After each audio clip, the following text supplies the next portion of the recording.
Plus అదే కాక వర్షిణిని ఈరోజు బలిస్తుంది, అలాగే వర్షిణి అఘోరి దగ్గర లేదు, ఇలాంటి తంబ్లైన్స్ పెట్టుకోవడం మానేయండి. నేను ఈమె దగ్గరే ఉన్నాను, సేఫ్గా ఉన్నాను, చాలా హ్యాపీగా ఉన్నాం మేము. ఓకేనా, నన్ను ఎవరు బలించట్లేదు. అందుకే మేము ఇంకా ఆ 2 రాష్ట్రాల్లోకి రావాలని చెప్పి అనుకోవట్లేదు. మేము ఆ బతికేది మేము బతుకుతున్నాము. కేదార్నాథ్లో వెళ్ళిపోతున్నాం, కేదార్నాథ్లోనే ఉంటాం ఇంకా. సో ఇంకా ఎందుకు ఛానల్స్ అన్నీ, మీడియా వాళ్ళందరూ ఎందుకు మా మ్యాటర్ ఒక్కటే పట్టుకున్నారు? ఇంక దేశంలో ఏమీ లేవా? 2 తెలుగు రాష్ట్రాలలో ఏ మ్యాటర్స్ లేనట్టు మా మీదనే ట్రోలింగ్ చేస్తూ పదే పదే మా న్యూస్నే వేస్తున్నారు. చెప్తున్నాం కదా, మా దగ్గరికి ఎవరన్నా వచ్చినా సరే, చెప్పమ్మా, మా దగ్గరికి ఎవరు వచ్చినా సరే మేము మా ప్రాణాలు వదలడానికి కూడా సిద్ధంగా ఉన్నాము. వదిలేస్తామని ఫిక్స్ కూడా అయిపోయినాం. పెట్రోల్ కూడా రెడీగా ఉంది. మా బతుకులు మమ్మల్ని బతకనివ్వండి. మేము ఆ 2 తెలుగు రాష్ట్రాలకు రాము. జీవితంలో ఇంకెప్పుడు కూడా ఆ 2 తెలుగు రాష్ట్రాలకు రాబోము కూడా. మేము ఇటే ఉత్తరాఖండ్లోనే ఉంటాం, ఉత్తరాఖండ్లోనే ఉండిపోతాం కూడా.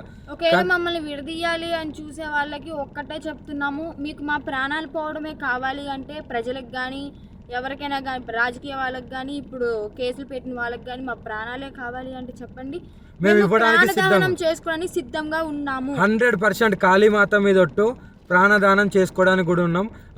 ఇప్పుడు మేము ఎప్పుడైతే మరణిస్తామో పెట్రోల్ పోసుకొని ఈ కార్తో సహా పోతాం కదా, అప్పుడు కూడా మళ్ళీ విమర్శించండి, అప్పుడు కూడా ట్రోలింగ్ చేసుకోండి. 2 ప్రాణాలు పోవడానికి, ప్రత్యేకంగా 2 ప్రాణాలు పోవడానికి ఎవరైతే ట్రోలింగ్ చేస్తున్నారో, ఎవరైతే విమర్శిస్తున్నారో, ఎవరైతే కేసులు పెడుతున్నారో, ఎవరైతే వ్యతిరేకంగా చూస్తున్నారో వాళ్ళందరికీ చెప్తున్నాము. దొంగ కేసులు పెట్టిన వాళ్ళకి కూడా చెప్తున్నాము, 2 ప్రాణాలు పోవడానికి మీరే కారణం.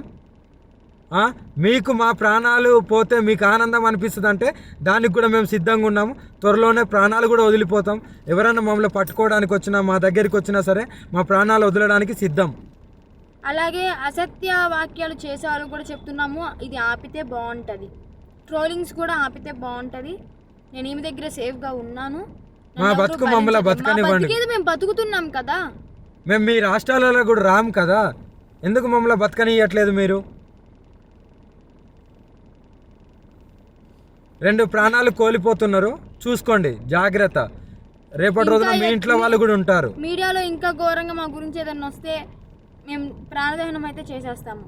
మేము కూడా ఓపిక ఎంతవరకు ఉండాలో అంతవరకే ఉంటుంది. మేము కూడా సహించలేకపోతున్నాము. ఏంటి అసలు ఆ మాటలు ఏంటి, ఆ తంబ్లైన్స్ ఏంటి, వాళ్ళు మీడియా ముందుకు వచ్చి ప్రెస్ మీటింగ్లు పెట్టి వాళ్ళు మాట్లాడే మాటలు చాలా అంటే చాలా ఘోరంగా ఉన్నాయి.